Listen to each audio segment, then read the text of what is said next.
यहाँ के प्रधानमंत्री ओबामा ओबामा करके उसके पीछे भागते हैं। अब तुम ट्रम्प ट्रम्प करके उनके पीछे क्यों भाग रहे हो? वो हर दिन तुम्हारे जुमले कसता ना कि भारत का 2 मिनट में युद्ध बंद करवा दिया मैंने। और राहुल गांधी वो पप्पू एक चप्पू एक जो भी है उसको तुमने मार मार के बेचारे को गधा बना दिया है। आपके चैनल के माध्यम से बोल रहा हूँ, हम नहीं डरते किसी के बाप से। मैं नहीं बोल रहा कि हम कांग्रेस में चले जाएंगे, सालों को इन्हीं को ठोक पीन के सही करेंगे।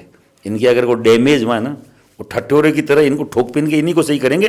85% जनसंख्या, फिर भी तुम्हारे साथ अत्याचार है, तो तुम्हें 4 भुजा वाला कैसे करें हम? तुम्हें डायनासोर कैसे बनाए? वो घूंटी कहां मिलती है भैया, हम पिलाएं तुमको। यहां लड़ते आए, लड़ेंगे, चाहे कोई मोदी जी आ जाए चाहे डोनाल्ड ट्रंप आ जाए, कोई फर्क नहीं पड़ता। सुधर जाएंगे तो अच्छी बात है, नहीं सुधरेंगे तो सुधारना आता है। बहुत स्वागत है आपका हमारा समाचार में और मैं हूं आपके साथ दिव्या शेखावत। देखिए, पूरे देश भर में यूजीसी विरोध हो रहा है और खासतौर पर राजपूत समाज जो है वो सड़कों पर नजर आ रहा है कि भैया क्या है यूजीसी, क्यों हमारे बच्चों के साथ खिलवाड़ करने की कोशिश की जा रही। हालांकि सुप्रीम कोर्ट की जो है इस पर स्टे जरूर लग गई है, लेकिन सवाल ये बनता है कि जो मार्च में तारीख आ रही है, इस तारीख पर क्या होगा। इसी को लेकर आज मेरे साथ महिपाल मकराना जी हैं। जयपुर में इन्होंने काफी जो है इसका विरोध किया है। श्री राजपूत करनी सेना से जुड़े हुए हैं, राष्ट्रीय अध्यक्ष हैं महिपाल जी। पहला और सीधा सवाल एक ही बात पूछूंगी कि 19 तारीख को क्या होगा? क्या लगता है जो सरकार डर गई है वो 19 तारीख को कोई फैसला बदलेगी या कुछ संशोधन करेगी? ऐसा है, 17 तारीख का इंतजार तो वो करे जो कमजोर लोग हैं, जिनको ये भरोसा है कि सरकार ही कुछ करेगी या उनको लगता है कि कोर्ट के द्वारा ही कुछ हो जाएगा। मैं तो सीधा सीधा अल्टीमेटम आपके चैनल के माध्यम से बोलना चाह रहा हूँ। हमने भेजा है उन हर एक के एमपीज को यहाँ से चुन के हमारे हितों की बात करने के लिए भेजा है, और मेरे ही समाज के युवाओं के भविष्य को अगर वो गर्त में भेजने का काम करेंगे, उनको ख़राब करने का काम करेंगे, कतई स्वीकार नहीं करेंगे। 17 तारीख का कोई इंतज़ार नहीं है। मैं तो परसों स्टे आया था, कल मकराना मेरा खुद का गाँव है, वहाँ बड़ा एक रैली हम लोगों ने निकाली है। कल शाम को बीकानेर में 4-5-7 हज़ार लोगों के साथ हमने एक जुलूस निकाला है, पैदल मार्च निकाला है। वहाँ अल्टीमेटम दिया, कलेक्टर को ज्ञापन दिया है। और आज भी मेरे 1-2 जगह अभी शाम को प्रोग्राम है। कल मेरा एक पड़ाव रहेगा जयपुर मुख्यालय पे, और उसके बावजूद शाम को आपके निवार रोड पे एक मसाल जुलूस का प्रोग्राम रहेगा। 1 to 1 हर दिन विरोध प्रदर्शन किया जाएगा। और 17 तारीख आएगी तब तक तो क्या मालूम कितनी बार राजस्थान की विधानसभा खेली जाएगी, क्योंकि विधानसभा तो तब तक चलेगी ही नहीं। 28 जनवरी से चालू हुई है, 11 फरवरी 12 फरवरी या 15 फरवरी तक ये विधानसभा चल रही है। विधानसभा घेरने का हमारा कभी भी डिसीजन आ सकता है, हम लोग मिलके ले सकते हैं, क्योंकि सबको मिलके लेना पड़ेगा। ब्राह्मण समुदाय उसमें आता है, बढ़िया समुदाय, वैसे समुदाय उसमें आता है, कायस्थ आते हैं, आपके बिहार के आपके भूमियार आते हैं, पटेल आते हैं गुजरात के, महाराष्ट्र के मराठा आते हैं, हरियाणा पंजाब दिल्ली का जाट भी इसमें आता है, और अलग अलग जातियां। अगर किसी को लगता है कि नहीं है तो केवल सामान्य वर्ग की बात है, तो सामान्य वर्ग अकेला नहीं है, छोटा सा नहीं है। सामान्य वर्ग में 30-35 जातियां आती है। पठान इसमें आते हैं, ईसाई इसमें आते हैं, और भी कई सारी जातियां हैं जिनको लोगों के बारे में जिनको मालूम नहीं है। तो मेरा निवेदन आपसे, आपके चैनल के माध्यम से ये है कि कोई इंतजार वो करे जो कमजोर हो, हम मुंह तोड़ जवाब देंगे। अच्छा, सुप्रीम कोर्ट का ये स्टे इसीलिए आया है कि लोग जो है सड़कों पर आ गए हैं, लोगों को रोकने के लिए स्टे दिया गया, फिर कि लॉलीपॉप दे दो और जो है मार्च में इनको फिर से ट्रेलर दिखा देंगे, ऐसा कुछ होगा? या आप लोग जो है स्टे को आपने भी मान लिया भैया स्टे आ गया, चलो थोड़ा सा वेट कर लेते हैं? क्योंकि मुझे लग नहीं रहा वेट करोगे, क्योंकि आप तो कंटिन्यू जो दिखाई पड़ रहे हो। श्री राजपूत करनी सेना का इतिहास अगर किसी ने देखा नहीं है तो ऊपर मैं कैमरा को बताऊंगा कि 2006 में करनी सेना बनी थी। वो संकल्प, वो लाखों की भीड़ है, 1-2 महीने बाद ही बनने के। वो 2008 में वो लाखों की भीड़ है विद्याधर नगर में। ये अलग अलग है, गांधीनगर, गुजरात, चित्तौड़, पता ही नहीं कहाँ का, महाराष्ट्र, नीचे तमिलनाडु, ये पौंडीचेरी है। लाखों की संख्या में हमने कितनी बार भीड़ कर दी हमें खुद को याद नहीं। ये तो जितनी फोटो मेरे पास थी वो लगाई है, हजारों लाखों जगह हम भीड़ कर चुके। ये गुजरात का, ये मोदी जी का गुजरात है पीछे, ये लाखों की भीड़, ये गांधीनगर की है। समझ रहे हैं मेरी बात को? ऐसे खूब सारे पता ही नहीं कहाँ कहाँ हमने इकट्ठा कर दिए। और वहाँ से, जहाँ से मोदी जी खुद पहली बार चुनाव लड़े थे, जिसका नाम राजकोट है, वहाँ 15 लाख लोगों की भीड़ इसी करने से ना, इसी महिपाल सिंह ने करी है। तो कोई आंख दिखाने की कोशिश करेगा तो वहीं भेजने की औकात हमारी है। अगर किसी को लगता है कि इन्होंने फुल एंड फाइनल ये बोल दिया ये हो गया है, तो 400 पार के नारे को 240 पे लाने वाला केवल अकेला ये आपके सामने बैठा हुआ व्यक्ति है। मेरे साथ मेरे जुड़े हुए वो युवा हैं जो मेरी बात को मानते हैं। 400 पार के नारे को 240 235 पे लाके पटकने वाले हम ही लोग हैं। किस बात पे? पुरुषोत्तम रूपाला ने बोला था कि राजपूत की बेटी का अंग्रेजों के साथ रोटी और बेटी का रिश्ता है। एक इतनी सी बात को लेकर, इतनी सी नहीं, हमारे लिए बड़ी बात थी। उन्होंने बोला बहुत छोटी बात है, माफी मांग ली इसने 5 बार 50 बार मांग ली, मगर हमारी इसकी टिकट काटो। वो मोदी जी का लंगोटिया मित्र है, बचपन का यार है। राजपूत समाज चला जाए उनको कोई फर्क नहीं पड़ता, उनको फर्क पड़ता है कि मुझे कोई चैलेंज कर सकता है कि इस धरती पे मोदी युग चल रहा है। मोदी पूरा क्या बोलते हैं कि एक लहर चल रही है। मेरे नाम से तो पता नहीं कितने एमपीज आते हैं। उनकी इसी हेकड़ी को केवल आपके सामने बैठे हुए आपके भाई ने बाकायदा ये हेकड़ी तोड़ी है। ये दम उनका था, ये हमने बाकायदा पैरों के नीचे कुचला है और बताया है कि हम किसी के बाप के गुलाम नहीं, हम बनाने वाले बिगाड़ने वाले भी हैं। आरएसएस का बाल्यकाल से स्वयं सेवक हूं, मुझे गर्व है, कोई दिक्कत नहीं है। हिंदुत्व का एक संगठन है, काम करना चाहिए हर एक हिंदू को। बटोगे तो कटोगे, इन्हीं का नारा है। एक रहो नेक रहो, वो भी इन्हीं का नारा है। हमें पसंद आया, हम लेके आए। यही भारतीय जनता पार्टी, यही वो संसद में बैठे हुए लोग हिंदुत्व के नाम पे 5 जगह हिंदुत्व को काटने का काम कर रहे हैं, बिखेरने का काम कर रहे हैं। ओबीसी अलग, एससी अलग, एसटी अलग, सामान्य वर्ग अलग। क्यों भैया? सब एक नहीं है क्या? हिंदू नहीं है क्या?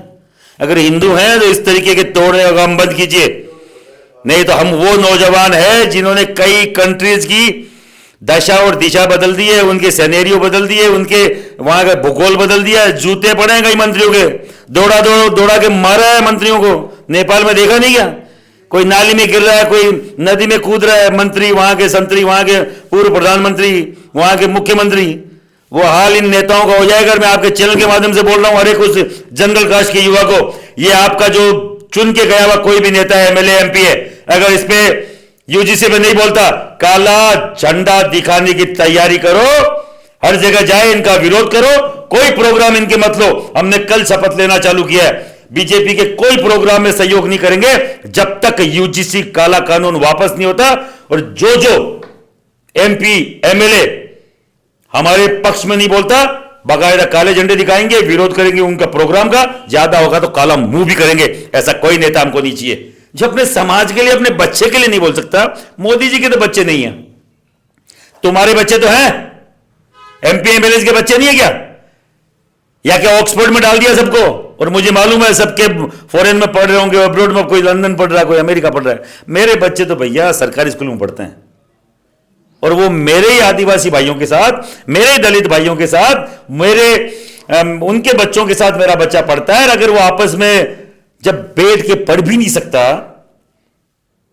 उसको ये डर रहेगा कि मेरे पे मुकदमा दर्ज नहीं हो जाए, मेरे बच्चे पे मुकदमा दर्ज नहीं हो जाए, पता नहीं किस बात पे वो आदिवासी भाई का बच्चा रूठ जाए और एक एप्लीकेशन लिख दे प्रिंसिपल को कि भैया मेरे साथ तो जाति के आधार पर, रंग के आधार पर, धर्म के आधार पर, लिंग के आधार पर, क्षेत्र के आधार पर, किसी भी आधार पर छुआछूत हुआ है और मेरे बच्चे का भविष्य स्पॉइल हो जाएगा, खत्म हो जाएगा, हम कतई स्वीकार नहीं करेंगे। मेरा बच्चा पढ़ने गया है, अपराधी बनने नहीं गया है। और पहले दिन से तुम लोगों ने तय कर दिया कि जनरल का बच्चा, सामान्य वर्ग का बच्चा अपराधी है, क्योंकि केवल इसी वर्ग को बाहर रखा गया है। तो कोई माइका लाल मेरे बच्चे को अगर अपराधी बोलेगा तो साहब छठी का दूध याद दिला देंगे।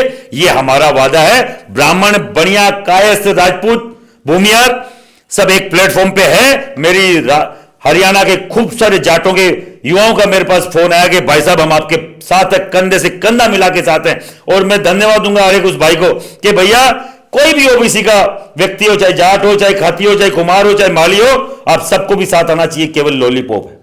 मैंने कल उसको बैठ के पढ़ा उस काले कानून को, यूजीसी को। अगर आपका बच्चा भी अगर वो एससी एसटी के बच्चे को कुछ बोलता है तो आपको इस दायरे में जरूर लिया गया है, पर आपके बच्चे पे भी वही मुकदमा दर्ज होगा जो जनरल के बच्चे पे होगा। ये कल शाम को ही मैंने पूरी रूलिंग पढ़ी है। मैं हर दिन उसकी रूलिंग पढ़कर उसको समझने की कोशिश कर रहा हूं पिछले 4-5 दिन से, पर इतना लंबा चौड़ा इन्होंने ये बही खाता बना रखा है कि आप पढ़ ही नहीं पाओगे। वहां 5-5, 6-6 हमारे खुद के विधि जो विभाग के जो हमारे वकील हैं वो लगे हुए हैं, उन्होंने मुझे बताया कि ओबीसी को तो कोई लॉलीपॉप दिया गया है, ओबीसी का बच्चे पे भी वही रूलिंग लागू होगी। आप देखिए किस तरीके से कि जनरल और ओबीसी एक नहीं हो जाए, इनको राजी करने की केवल साजिश है। ओबीसी कहीं इसमें अछूता नहीं है। ओबीसी के बच्चे ने अगर मजाक करी एससी एसटी के बच्चे के साथ तो वहां भी मुकदमा दर्ज होगा। अगर खुद में यूं सोच रहे हैं कि भैया अब की बार तो ठीक हुआ, ठाकुरों के ब्राह्मणों के साथ सभी ओबीसी को उसमें भी लिया गया, केवल ओबीसी को भी पावर दिया गया कि तुम भी मुकदमा कर सकते हो, पर उन पे नहीं, केवल जनरल पे। पर एससी एसटी को यह पावर है कि उनके बच्चे को ओबीसी का बच्चा भी अगर कुछ बोलता है तो वो सेम धाराओं में मुकदमा दर्ज होगा। उनको भी लॉलीपॉप ही दिया गया है। आपको समझने की जरूरत है। मैं हर दिन इस यूजीसी काले कानून को पढ़ता हूं। अच्छा महिपाल जी, एक बात बताइए, हम तो हमेशा बचपन से ये सुनते हैं कि बच्चों में भेदभाव नहीं करें, बच्चों में समानता रखें, एक स्कूल में भी सेम ड्रेस इसीलिए पहनाई जाती है कि भाई उसमें कभी कोई भेदभाव नहीं होगा।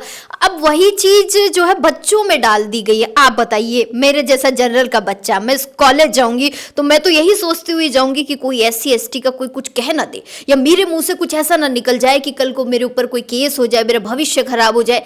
मतलब आप समझिए कि जनरल वाले बच्चे की मानसिकता कॉलेज नहीं जाने में उसे फायदा नजर आएगा। मैं आपको एक और बात बताऊं, ये तो जाओगे तब की बात है।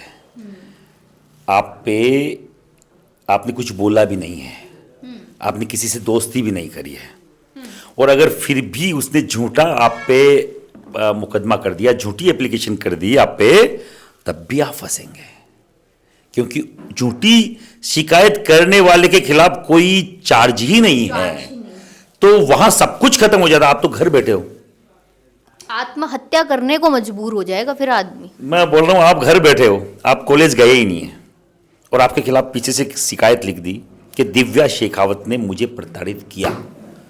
आप ये प्रूव करते करते जीवन गुजर जाएगा कि मैं वहां नहीं थी, कोई फर्क नहीं पड़ता। अगर उसकी शिकायत झूठी है, कोई फर्क नहीं पड़ता, आपको ही सिद्ध करना पड़ेगा कि मैं बेकसूर हूं।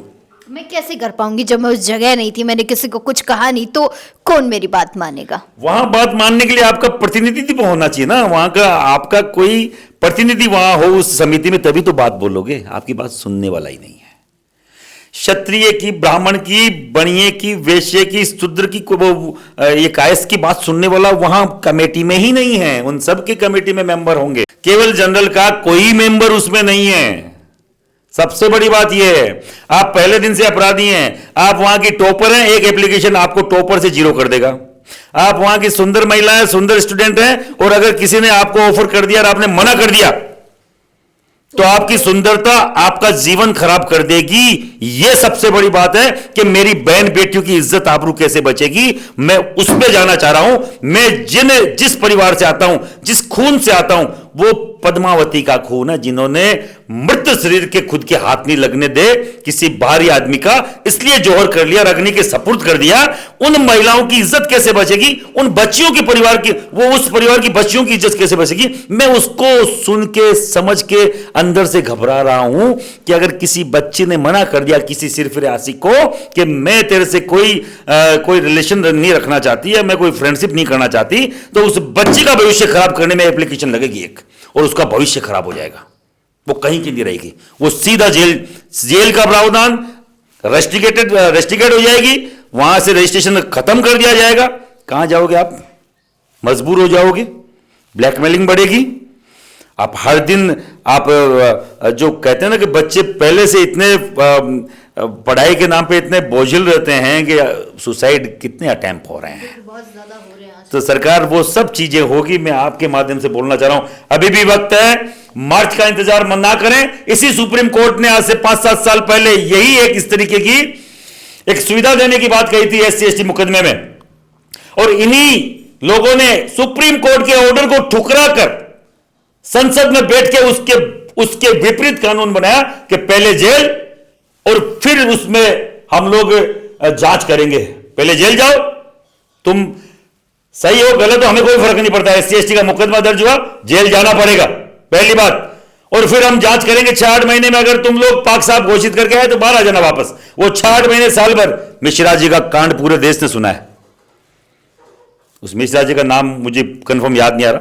20 साल की जेल काटी, मां मर गई, बाप मर गया, दोनों भाई थे घर में, वो मर गए, अकेला बचा है। 20 साल बाद में मालूम चला ये तो निर्दोष है।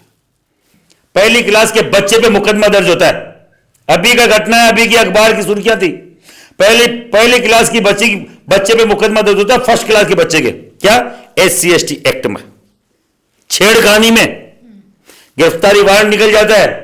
वो तो वहां का SP कोई भला व्यक्ति था, उस तक ये वो मुकदमा पहुंचा, संज्ञान में लिया, उसने गिरफ्तारी रुकाई। पहले क्लास की बच्चे की बात कर रहा हूं मैं, किसी बड़े कॉलेज वालों की बात नहीं कर रहा हूं। और सबसे बड़ी बात, आप बोल रहे हैं कि इनके साथ अत्याचार हो रहा है। कल इनका सबसे बड़ा लीडर कहा जाने वाला एक आजाद करके लड़का है, उसका पूरा नाम क्या है मुझे नहीं मालूम, जो भी कोई आजाद है, उसका वो मानसिक गुलाम मुझे वो लगा। मैं इसलिए बोल रहा हूं, वो खुद वो बोल रहा है, बयान बदल ली उन्होंने, वो खुद बोल रहा है हम 85% वाले, और सुप्रीम कोर्ट अगर 15% के चक्कर में ये स्टे लाती है, तो मैं पूरे देश को बोलना चाह रहा हूं, जो इस देश में 85% है, और कौन लूले लंगड़े लोग हैं 85 जो 15% उन पर अत्याचार कर रहे हैं, जवाब क्यों नहीं देते? क्या इतने मरे हुए लोग हो? 3-3 पीढ़ी से तुम्हें अधिकार दिया जा रहा है, 3-3 पीढ़ी से तुम्हें आरक्षण मिल रहा है, 3-3 पीढ़ी से 1/4 केवल 25% तुम फीस जमा करा रहे हो। मेरे भाई, दलित भाई जो भी है, जो सुलझे हुए लोग हैं, हमारे साथ है। आज भीम आर्मी करके एक कोई संस्था है, वो भी दिल्ली में समन्वय समिति जो सामान्य वर्ग की बनाई गई है, उसमें वो खड़ा होकर बोल रहा है कि ये हमें बांटने का एक वो है। पर जो नेता है, जो खुद को तथाकथित दलितों के नेता बोलते हैं, इस तरीके के बांटने के काम को क्यों हवा दे रहे हैं? कि उनको कहीं ना कहीं उसमें वोट बैंक नजर आता है। मैं हर एक उस व्यक्ति से जो महाराणा प्रताप के साथ लड़े, भील, मीणा, आज भी कीका उस राज परिवार को मानते हैं। कीका मतलब बच्चा, उनके साथ रहे, घास की रोटी खाई। क्या हम उनसे वो भेदभाव करेंगे? आज के बच्चों को गोत्र नहीं मालूम अपना, सरनेम नहीं मालूम अपना। उसको क्या पड़ोसी का सरनेम मालूम है कि ये सरनेम वाला नीची कास्ट से आता है, ऊंची कास्ट से आता है?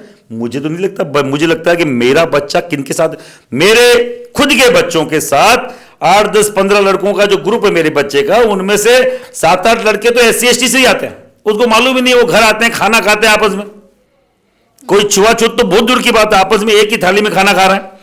खुद बच्चा बोलता है पापा मम्मी मेरा टिफिन ज्यादा भेजा करो, क्योंकि मेरे जो हम लोग एक साथ बैठ के खाते हैं। आपने भी खाया होगा, मैंने भी खाया है। बिल्कुल, बचपन से खाते हैं, देखते हैं और उनके साथ रहते हैं, इवन खबरें करते हैं, तो रहते हैं सब लोगों में। शिक्षा के मंदिर में इस तरीके का घृणित कार्य वही कर सकता है जो मानसिक गुलाम हो, जिनको आप में केवल और केवल वापस से आपसे बदला लेने की भावना हो। मोदी जी को इसलिए भेजा था कि मोदी जी हिंदुत्व की बात कर रहे थे। पहले तो बता रहे थे कि हिंदुत्व खतरे में है, अब क्या बांट रहे हो जब हिंदुत्व खतरे में नहीं है? क्या हर आदमी खतरे में? अब तो मुझे तो हंसी आ रही है। आपके चैनल के माध्यम से बोल रहा हूं, ये ज्यादा दिन चलेगा नहीं। हम वो वोट बैंक हैं जिन्होंने इस भारतीय जनता पार्टी को खड़ा किया। कम रीढ़ की हड्डी है, आत्मा है, दिमाग है इस भारतीय जनता पार्टी का। समझ रहे हैं? रीढ़ की हड्डी है क्षत्रिय समाज, आत्मा है ये बढ़िया वैश्य समाज, और दिमाग है ब्राह्मण समुदाय।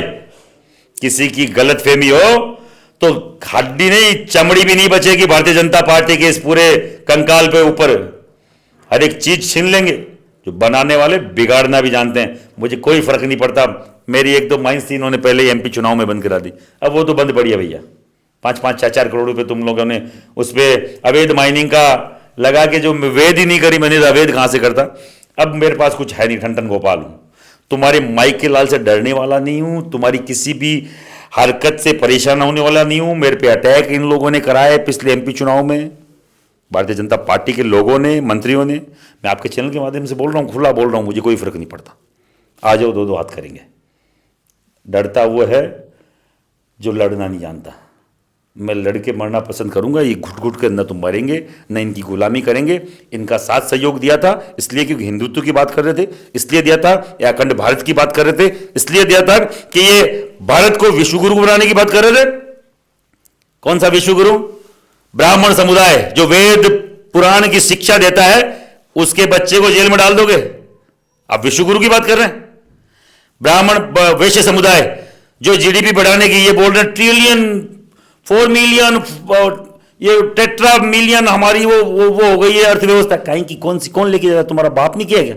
ये वैश्य समुदाय है जो व्यापार करता है, इस भारत को कहीं ना कहीं प्रगति के रास्ते ले जाता है। आप उसको, उनके बच्चों को जेल में डाल दोगे, अपराधी घोषित कर दोगे। कौन सा अर्थ की बात कर रहे हैं? कौन सा जीडीपी की बात कर रहे हैं आप? और जो समुदाय सालों हजारों सालों से इस भारत भूमि के लिए मरता आया है, हर दिन सर कटाता गर्दन काटता आया है, उसके बच्चों को जेल में बंद कर दो कि पुलिस में फौज में जाएगा कौन? इनके तो बच्चे ऑक्सफोर्ड में पढ़ने वाले बच्चे हैं, 6वीं वाले बच्चे से, वो तो नहीं आएंगे। नहीं आएंगे तो फिर देख लो। इस देश को खराब करने का टेंडर लिया इन्होंने। ट्रंप गाली निकाल रहा ना, हर दिन मजाक उड़ाता ना। दो जवाब।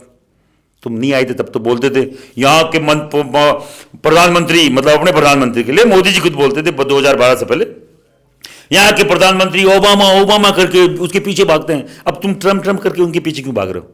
वो हर दिन तुम्हारे जुमले कसता ना कि भारत का 2 मिनट में युद्ध बंद करवा दिया मैंने। नहीं बोलता क्या? 50 बार तो बोल चुका वो निष्ठुर होकर कितनी बार बोल चुका। इनके मुंह से आज तक जबान कैसे नहीं निकली? और तो तुम वो बहुत बकवास कर लेते हो। बेचारे वो राहुल गांधी, वो पप्पू एक चप्पू एक जो भी है, उसको तुमने मार के बेचारे को गधा बना दिया है। आपके चल के माध्यम से बोल रहा हूं, हम नहीं डरते किसी के बाप से। मैं नहीं बोल रहा कि हम कांग्रेस में चले जाएंगे, सालों को इन्हीं को ठोक पीन के सही करेंगे। इनकी अगर कोई डैमेज हुआ है ना, वो ठट्ठोरे की तरह इनको ठोक पीन के इन्हीं को सही करेंगे। नेता बदलना हमें आता है, लीडरशिप बदलनी आती है। इनकी बजाय चाहे गडकरी जी आए, चाहे राजनाथ सिंह आए, चाहे योगी जैसे कोई योगी आए, इनको बदलने का काम हमारा होगा। और क्यों बदला जाएगा? कि जिस मानसिकता से आए थे उस मानसिकता के लोग है नहीं। इनके जहर भरा दिमाग में सामान्य वर्ग के लिए ये दबा कुचला पीड़ित शोषित समझते हैं। आज भी प्रधानमंत्री बन गए फिर भी दिमाग में पीड़ा है, राष्ट्रपति बने हो फिर भी पीड़ा है। जिस देश में 10 सालों में रेगुलर एससी का राम कोविंद प्रधानमंत्री रहे, एससी के, द्रौपदी मुर्मू एसटी की, शेड्यूल ट्राइब जनजाति आदिवासी जाति से, ओबीसी का 13 साल से प्रधानमंत्री, अभी भी दबे हुए हो। 85% जनसंख्या, फिर भी तुम्हारे साथ अत्याचार है। तो तुम्हें 4 भुजा वाला कैसे करें हम? तुम्हें डायनासोर कैसे बनाए? वो घूंटी कहां मिलती है भैया? हम पिलाएं तुमको? कमजोरी दिमाग में होती है मैडम। ताकत, शरीर, शारीरिक ताकत पाई जा सकती है। जो मानसिक विकलांग हो, मानसिक कमजोर हो, उनको ताकतवर नहीं बनाया जा सकता। एक आईपीएस का बेटा बोले मैं दलित हूं, तो तेरे दिमाग की मानसिकता दलित वाली है। तुझे हमारे यहां पे जाति जैसा कोई व्यवस्था थी नहीं, वर्ण व्यवस्था थी। जो क्षत्रिय जैसा काम करेगा वो क्षत्रिय कहलाएगा। पंडित जैसी व्यवस्था थी नहीं। ब्राह्मण एक नाम टाइटल हो सकता है, पर पंडित जो है, मास्टर जो है, वो पढ़ाने वाला कोई भी जाति का वो ब्राह्मण कहलाएगा। लड़ने वाला क्षत्रिय कहलाएगा, कमाने वाला वैश्य कहलाएगा, और जो सफाई वाला वो शूद्र कहलाएगा। कोई जाति नहीं है। जातियां इन अभी के सालों में आई है। अब आपको तय करना है मुझे क्षत्रिय बनना है। अभी नकली क्षत्रिय भी बहुत घूम रहे थे। अभी 2-3 महीने पहले क्षत्रियों की भाड़ आई हुई थी। अलग अलग जगह अलग अलग समुदाय के लोग, उनके नेता राजपूतों से बड़े क्षत्रिय तो हम हैं। कहां गए वो नकली? कि कौन से बिल में छुप के बनो क्षत्रिय? क्षत्रिय बनना ऐसा नहीं होता। क्षत्रिय बनने के लिए अपने घर में 2-2, 3-3 पीढ़ियों की विधवाओं को देखना पड़ता है। क्षत्रिय बनने के लिए अपने 15-16 साल के बच्चे को देश के लिए खपाना पड़ता है। क्षत्रिय बनना आसान है क्या? क्षत्रिय का टाइटल क्षत्रिय, गढ़, रजवाड़े। हमें शादी कौन सी चाहिए? रजवाड़ा स्टाइल। हमें कपड़े कौन से चाहिए? रजवाड़ा स्टाइल, राजपूती स्टाइल चाहिए। वो थीम क्या होनी चाहिए? राजपूती थीम होनी चाहिए। सब कुछ राजपूती चाहिए, पर राजपूत नहीं चाहिए। और राजपूत बनना भी है, पर जो है उनको कदर नहीं करनी है। हजारों साल से खपते आए मरते हैं। महाराणा प्रताप की मूर्ति लग रही ना, घास की रोटी भी खाई है। ऐशो आराम तो तब मिलता है जब घास की रोटी की खाने की खुद की पावर होती है। शिला पे सोने की हिम्मत है तब महल रजवाड़ी मिलते हैं, तब मखमली दुकान मकान मिलते हैं। हम त्याग भी नहीं करें।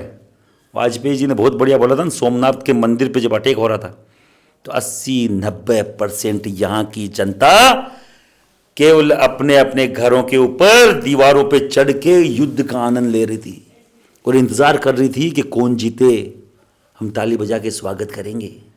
यहाँ की जनता को आदत पड़ी है फ्री की खाने की, यहाँ की जनता को गुलामी की आदत है, उनके खून में गुलामी है। चाहे वो मोदी आ जाए चाबुक लेके और चाहे डोनाल्ड ट्रंप आ जाए, चाबुक जिसके हाथ में, उनकी ये मदारी की तरह, मदारी के बंदर की तरह एक उछल कूद करेंगे क्योंकि इनकी खून में है। यहाँ लड़ते आए, लड़ेंगे, चाहे कोई मोदी जी आ जाए चाहे डोनाल्ड ट्रंप आ जाए, कोई फर्क नहीं पड़ता। सुधर जाएंगे तो अच्छी बात है, नहीं सुधरेंगे तो सुधारना आता है।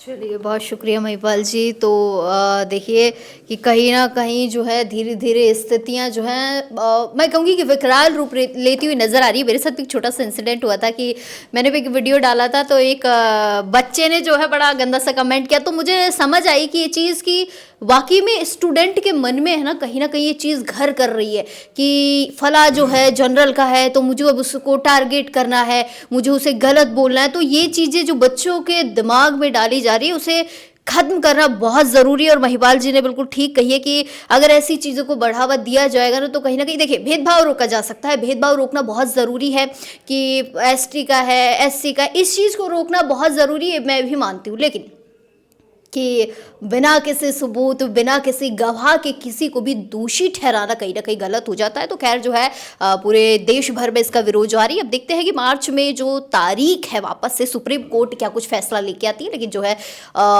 स्वर्ण वर्ग जो है, स्वर्ण समाज जो है सड़कों पर उतरा हुआ अभी भी नजर आ रहा है और पुरजोर जो है इसका यूजीसी का विरोध करता हुआ भी नजर आ रहा है। आप तमाम छोटी बड़ी अपडेट्स के लिए बने रहिएगा हमारा समाचार के साथ। कैमरा सहयोगी कमल के साथ मैं दिव्या शेखावत, हमारा समाचार। नमस्कार।